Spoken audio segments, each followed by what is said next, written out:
Presidente Laerte Gomes, é um prazer estar com o senhor.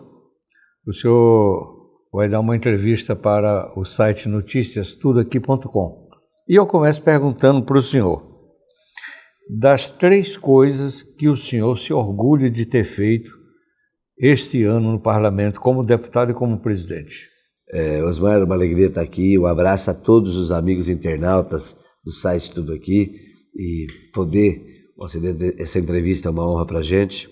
É verdade, a gente assumiu o mandato de presidente da Assembleia Legislativa no mês de fevereiro e a gente tinha mais ou menos planejado já o que a gente ia fazer de momento. Eu acho que umas ações importantes que nós fizemos aqui, e todos os deputados abraçaram essa ideia, foi o projeto da nossa economia.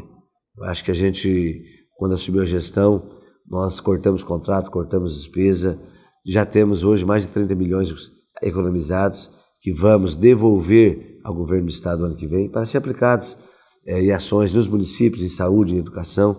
Então acho que isso foram as coisas que mais eu tive prazer esse ano, né, de estar praticamente um ano à frente da Assembleia Legislativa. Foi a ação de poder economizar, de poder cortar custos, cortar despesas, para a gente poder devolver esse dinheiro que é da sociedade.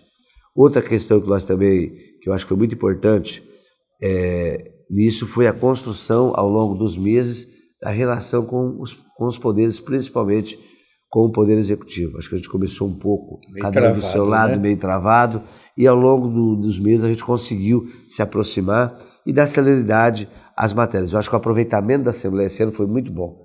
Nós praticamente votamos 100% das matérias que chegaram nessa casa. Então a celeridade, né, no debate, a celeridade da aprovação das matérias, eu acho que isso foi um dos pontos fortes desse ano da Assembleia Legislativa.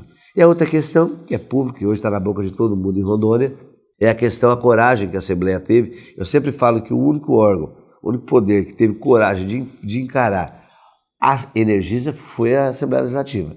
Criamos uma CPI, mostramos a cara para bater, ouvimos a população e já temos vários avanços conseguidos através da CPI da Energisa. Então, acho que nessa pergunta tua, acho que são esses três pontos que esse ano foram de sucesso, dentre outros que realizamos, lógico, mas que teve mais resultado. Bom, falar de resultado, que resultado, assim, mais objetivamente, o senhor espera obter com essa CPI da Energisa? Olha, o que eu espero... O senhor espera que o cidadão também o que eu espero de verdade que aconteça, que eu acho que vai acontecer, é o cidadão ser respeitado.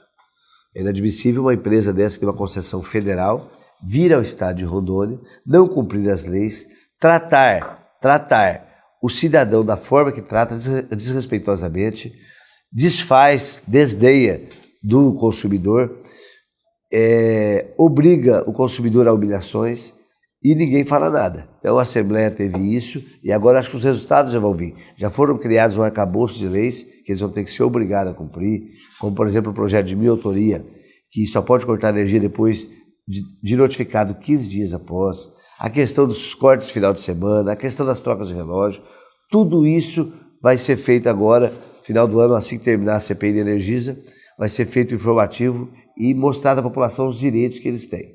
Também descobrimos vários convênios entre órgãos e a Energisa, por exemplo, o IPEM. O IPEM tinha um convênio de R$1 milhão, certo? Com a Energisa, e os aparelhos que estavam lá no IPEM para fazer a aferição dos relógios são todos da Energisa. É mais ou menos a mesma coisa que botar o gambá cuidar do galinheiro, porque o IPEM tem o papel de fiscalizar os relógios, de fiscalizar as aferições. Então esse convênio já foi desfeito, temos convênio com os outros órgãos também, e a gente espera que tudo isso no final dê resultado. Agora, essa semana, a bancada federal, olha o que é o resultado disso, a bancada federal já convidou a CPI de Energias da Assembleia para fazer uma sessão do Congresso Nacional, vai chamar todos os diretores da ANEEL para poder a CPI levar o que já tem, o que já levantou para o Congresso Nacional, para que seja pressionado e cobrado a ANEEL. Recentemente também, de resultado efetivo, a ANEEL pediu uma reposição de percas de energia. A Energisa solicitou uma reposição de perca de energia de quase 20%. Eu fui pessoalmente a Brasília, junto com a bancada federal, me inscrevi, fiz a sustentação oral para defender, para não ter essa reposição, que é um aumento. Mostramos para os diretores da ANEEL tudo que a CPI tinha apurado e investigado e, graças a Deus, isso foi arquivado. Então já tem resultados importantes e vamos ter mais. Nós temos uma dívida aí milionária, que a gente pode falar disso também, que a Energisa deve para o Estado e quer pagar com uma ninharia. Então tem muitas coisas aí em jogo através da CPI ainda para ser apurado e discutido. A tarifa não é o objetivo da CPI. Seria, Osmar, demagogia minha, mentira minha se eu falasse que a Assembleia, a CPI tem poder de baixar a tarifa de energia. Poder não tem. A Assembleia tem o poder de cassar a concessão da Energisa? Não tem. Por quê? É uma concessão federal. Agora, o que nós estamos levantando? Instrumentos para pressionar a bancada federal, para pressionar a ANEEL, para poder tomar as providências necessárias. Concluindo a CPI da Energisa, vão ser feitos os relatórios, encaminhados para o Ministério Público Federal, para a AGU, para a Polícia Federal, para a ANEEL, para o Ministério das Energias, para a bancada federal, para tomar providências. Agora, o que depender da Assembleia para as leis estaduais que diz respeito ao Estado, aí sim a Assembleia tem poder. Quanto à questão da tarifa, não tem. Presidente, a coisa que mais incomoda hoje o cidadão rondoniense é o valor da tarifa da energia. É uma mercadoria que está dentro da casa da pessoa e ele não pode usar. É verdade, mas eu acho que o que incomoda mais não é nem o valor da tarifa. O que incomoda mais é a forma que eles estão fazendo, as contas que têm aumentado, duplicado, triplicado, não por causa da tarifa, por causa do consumo de quilowatts. Nós vimos o depoimento de Pará, uma senhora que sempre consumia 300, 400 quilowatts, inclusive com a Energisa, 400 quilowatts, para o outro mês foi para 1.000. Com a mesma coisa, mesmo geladeiro, mesmo ar-condicionado, tudo. Então é esse que está o problema.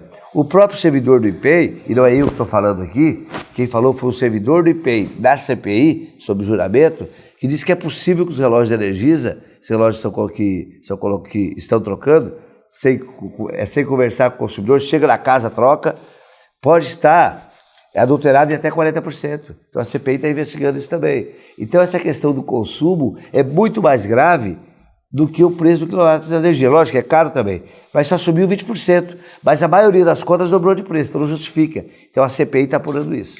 Bom, é uma forma de fazer baixar a conta da energia das pessoas, né? Se consertar essas condutas erradas. Com certeza, é o que a gente espera. Né? Agora, se quiser também discutir a tarifa, o Estado acho que também podia dar uma contribuição. A Assembleia podia encetar um movimento, por exemplo, junto do governo do Estado, para baixar um pouco a tarifa, que é 20% do ICMS. Eu acho que isso aí é uma questão muito caro. É uma questão que é do Poder Executivo, né, e que pode ser discutido, sim. Acho que pode ser colocado numa mesa, sentado com responsabilidade, porque hoje o Poder Executivo, através da Lei de Responsabilidade Fiscal, ele não pode abrir mão de receita. Para ele tirar aqui, ele vai ter que arrumar uma outra forma de ter. A lei diz isso, né? Mas o que eu sempre digo, Osmar, quando o cidadão está revoltado, ele tem que coberto de razão. Mas e a Energisa tenta manipular isso, né? Botar nas contas que ela só fica uma parte. Mas eu queria dizer para os nossos amigos internautas que a mesma carga tributária que tinha na época da Ceron é a mesma de hoje. Não aumentou um centavo de imposto. Por que a conta da energia na época da Ceron era X e agora é o ABC inteirinho? Então isso não justifica. Essa desculpa que a Energisa dá, ela não tem justificativa nenhuma, porque a carga tributária na época da Ceron é a mesma carga tributária de hoje. E a conta dobrou e triplicou de preço. O problema da Energisa é que ela é tigrão para cobrar conta, macho, bate pesado do cidadão para cobrar conta, corta energia, ameaça, e é gatilho para pagar o que deve. Ela deve mais de 1.800 bilhões para Rondônia, que ela assumiu no edital, assumiu o passivo da Ceron, porque ela pagou 50 mil na concessão, ganhou de graça, e quer pagar essa conta. Tem um projeto aqui na minha gaveta, que foi encaminhado para cá, para pagar essa conta com 700 milhões. E a Assembleia não vai votar. A Assembleia não vai dar esse prejuízo para a população de Rondônia. Isso é um crime contra o nosso Estado. Então tem tudo isso em jogo. A Energisa, ela tenta manipular a opinião pública através disso, mas não cumpre com as suas obrigações e os seus deveres. A fala que vai fazer 500 milhões de investimento, mentira. O investimento é dinheiro que o consumidor paga na conta. Quanto vai pagar a tua conta de energia? Tem lá R$6 e pouquinho de outros investimentos, que isso vai para uma conta chamada CCC ou CDE na ANEEL, e essas expansões de rede, energia rural, tudo é feito com esse dinheiro que o consumidor paga. A Energisa diz que dá tarifa social para milhares de pessoas em Rondônia. A Energisa fala que quando a BR-429, região de Machadinho e Buriti, que ela gera energia lá, Osmar, através de motor de óleo diesel, que a energia é muito mais cara e repassa mais barato para o cidadão. E ela fala que ela que banca isso. Mentira! Quem banca isso é o consumidor, através dessas contas que eu falei. Sabe quanto que a Energisa recebe por mês de subsídio? pelas tarifas sociais de Rondônia e pela energia termoelétrica que gera, mais de 100 milhões de reais por mês. Então ela está fazendo graça com ninguém. E ela dá quanto desses 100 milhões? É todo para ela, 100 milhões, porque isso não devolve nada. Não, isso ela recebe. Se ela recebe das pessoas que têm contas de tarifas sociais, da onde gera energia, essa é a diferença que ela banca aqui. E o cidadão repõe para ela porque paga na conta de energia através da ANEEL. Então a gente tem que ser muito claro e transparente que essa empresa tem que aprender uma coisa. A Rondônia tem leis e ela vai ter que respeitar a nossa população. Se ela é acostumada a fazer isso em outros estados, é problema dela. Aqui nós não vamos permitir. Tanto é que mais de 5 estados brasileiros, deputados já vieram a Rondônia para ver o modelo da CPI aqui, para implantar lá, porque lá estão tratando da mesma forma. Então isso é uma cultura dessa empresa, desrespeitar o cidadão e o consumidor. O fato é que essa área de energia suscita muitas coisas, como, por exemplo, fazer eu e o senhor pagar pela conta daquele que furtou a energia. Né? Quer dizer, quem roubou foi o Zé, mas quem vai pagar o roubo é o Paulo. Mas aí... Eu acho que isso não tem amparo constitucional. O grande problema, Osmar, é que eles estão botando todo mundo no mesmo saco. Que se apure quem roubou energia e se pune. Se pune. Mas eles estão botando todo... Eles acham que o povo de Rondônia todo está roubando energia. Porque eles chegam na casa, o cidadão lá de bem está com o relógio, chega, troca o relógio, bota o deles, a energia dobra de preço no outro mês. E eles ganham 3 vezes. Estão ganhando na adulteração do relógio. Com certeza. Ganham quando nós pagamos nossa conta em dia. E ganha quando o cidadão que furtou é pego e é multado. Quer dizer, é 3 fontes cobrindo o mesmo crime. Ontem à noite eu recebi uma denúncia à noite, uma funcionária até do Tribunal de Contas, chegou em casa às 7 horas da noite sem energia porque os funcionários da Energisa estavam trocando o relógio às 7 horas da noite. Isso é um absurdo. Isso é uma falta de respeito. Um amigo meu de Paraná pagou a conta, foi lá e cortar e deixaram 20 dias sem energia e aplicaram uma multa de R$6 mil. Então é um absurdo. Então a gente está aqui para defender isso. Presidente Laeste, as leis que são produzidas aqui para defender o cidadão, como essas de evitar que corte a energia no final de semana, que obriga a avisar para poder cortar, como aquela do trânsito também, que não podia prender o veículo e tal. Quando esses órgãos não respeitam essas leis, qual é a punição? O que acontece com eles? Porque esse é o problema do Brasil, o desrespeito, cria as leis, mas depois o criminoso não paga. O grande problema é que o cidadão, nós não temos noção e não conhecemos os nossos direitos, as leis que imperam no Estado. E acontece muito isso. Por exemplo, você tocou aí numa lei, até que foi de minha autoria, mais do deputado Emílio, que foi a proibição de apreensão de veículo IPVA atrasado. A lei existe, a lei é válida. Só por que está prendendo? Porque o licenciamento está vinculado ao IPVA. Então nós temos que separar isso. O diretor do Detran veio aqui nessa casa, na Assembleia Legislativa, fez o compromisso de fazer o estudo e desvincular o licenciamento da lei do IPVA, porque a Constituição nossa é bem clara. Se não me engano, no artigo 150 ou 152, que é vedada a apreensão de qualquer tipo de bem para cobrança de impostos, de dívidas, né? De tributos. Então, isso aí tem que ser uma questão judicial. O IPVA é um imposto, como o IPTU, como qualquer outro, como o ICMS, mas só que tem a vinculação do licenciamento. E o diretor do Detran veio aqui assumir o compromisso e depois que ele foi sabatinado e aprovado pela Assembleia, o senhor diretor do Detran, Coronel Gonzaga, não cumpriu a palavra dele. Não cumpriu a palavra dele, sumiu, não tocou mais no assunto. Veio aqui, ludibriou os deputados, falando que ia baixar as tarifas e taxas do Detran, falando que ia desvincular para passar essa sabatina, mentiu nessa casa e sumiu. Ninguém vai ver o homem. Então, a gente precisa fazer isso.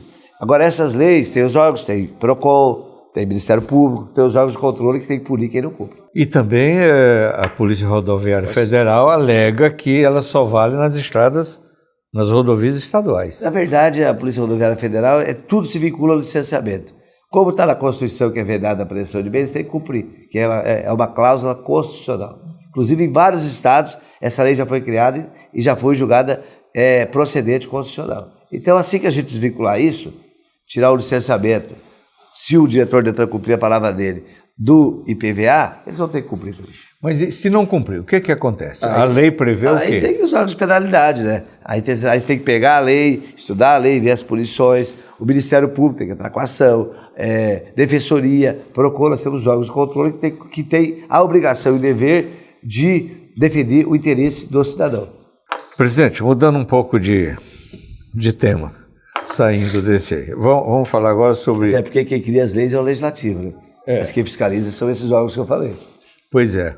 E o grande problema do país é que os crimes ocorrem e não tem a punição. É igual multa multa ambiental, né?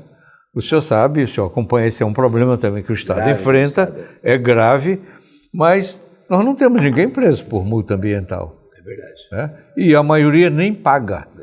Tem condição, vai para a primeira instância, segunda instância, N recursos, prescreve.